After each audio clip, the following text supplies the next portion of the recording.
लोकसभा चुनाव 7 चरणों में संपन्न होंगे, जिसमें 23 अप्रैल को होने वाले तीसरे चरण के चुनाव में 14 राज्यों की 115 सीटों पर मतदान होगा।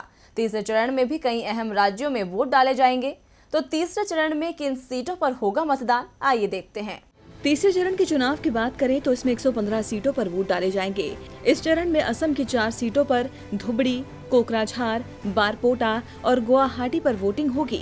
इसके अलावा बिहार की 5 सीटों झंझारपुर, सुपौल, अररिया, मधेपुरा, खगड़िया पर, छत्तीसगढ़ की 7 सीटों सरगुजा, रायगढ़, जांजगीर चांपा, कोरबा, बिलासपुर, दुर्ग और रायपुर सीट पर मतदान होगा। गुजरात की सभी 26 सीटों खेड़ा, आणंद, अमरेली, बनासकांठा, साबरकांठा, पाटन, जूनागढ़, दाहोद, बारडोली, सुरेंद्रनगर, जामनगर, पोरबंदर, भरूच, गांधीनगर, अहमदाबाद पूर्व, अहमदाबाद पश्चिम, राजकोट, भावनगर, कच्छ, पंचमहल, वडोदरा, छोटा उदयपुर, सूरत, नवसारी, वलसाड और मेहसाणा में वोटिंग होगी। इसी तरह गोवा की 2 सीटों नॉर्थ गोवा, साउथ गोवा और जम्मू कश्मीर की 1 सीट अनंतनाग पर मतदान होगा। कर्नाटक की 14 सीटों चिकोडी, बेलगांव, बगलकोट, बीजापुर, गुलबर्गा, बीदर, रायचूर, कोप्पल, बेल्लारी, हावेरी, धारवाड़ा, उत्तर कन्नड़, दावड़गेरे और शिमोगा पर भी वोटिंग होगी।